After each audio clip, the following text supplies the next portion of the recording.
Assalamu alaikum friends. In this video we will discuss textual questions of geography class 8th chapter 4th chapter name agriculture. Before starting the video I request all of you please subscribe the channel for more videos. So let us start. The first question is what is agriculture? Agriculture किसे कहते हैं?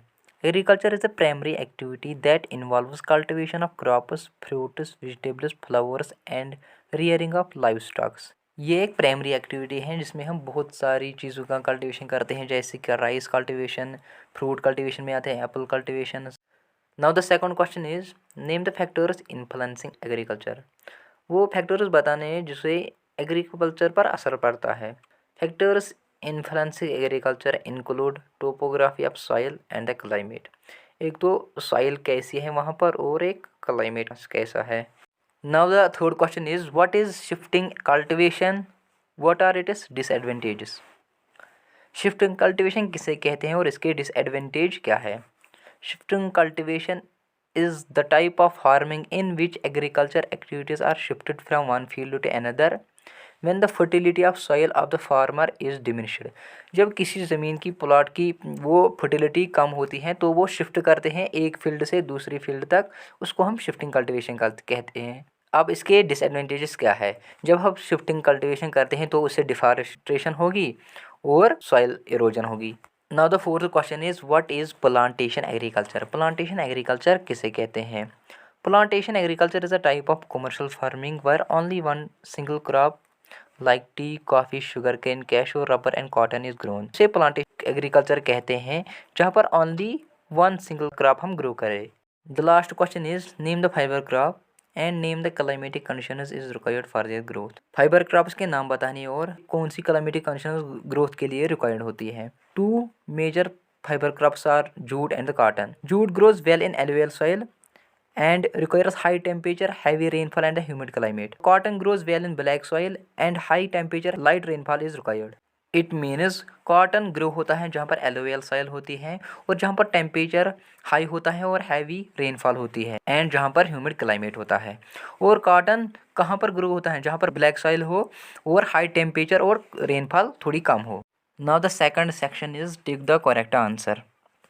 Horticulture means growth of fruits and vegetables. Primitive farming, growth of wheat. Answer is growth of fruits and vegetables. Second is golden fiber refers to the tea, cotton, jute. Answer is jute. Leading producer of coffee कौन है इन options में से? Brazil, India and Russia. The answer is Brazil.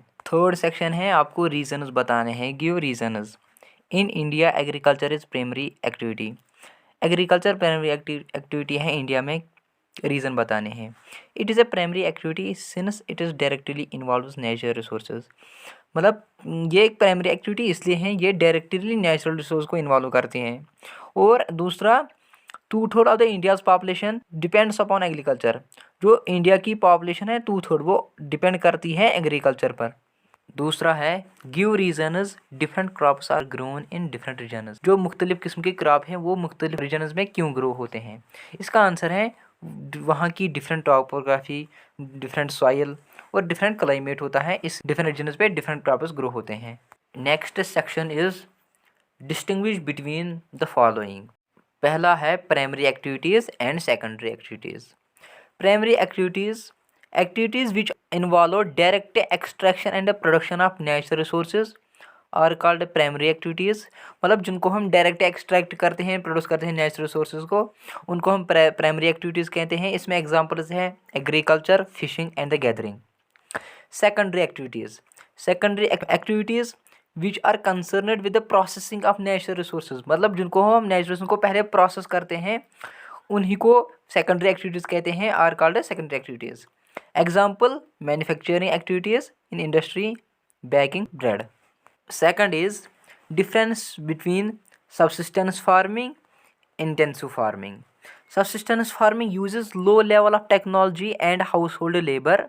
The output produced is small. इसका मतलब low level of technology use होती है और जो लेबर हैं वो अपने घर के होते हैं और जो आउटपुट निकलता है वो बिल्कुल ही स्मॉल होता है.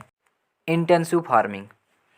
In intensive farming, a farmer uses simple tools and more laborers to cultivate a plot of land. इसका मतलब जो फार्मर होता है वो सिंपल टूल्स यूज़ करता है और ज़्यादा से ज़्यादा लेबर यूज़ करता है एक स्मॉल प्लॉट को कल्टिवेट करने के लिए।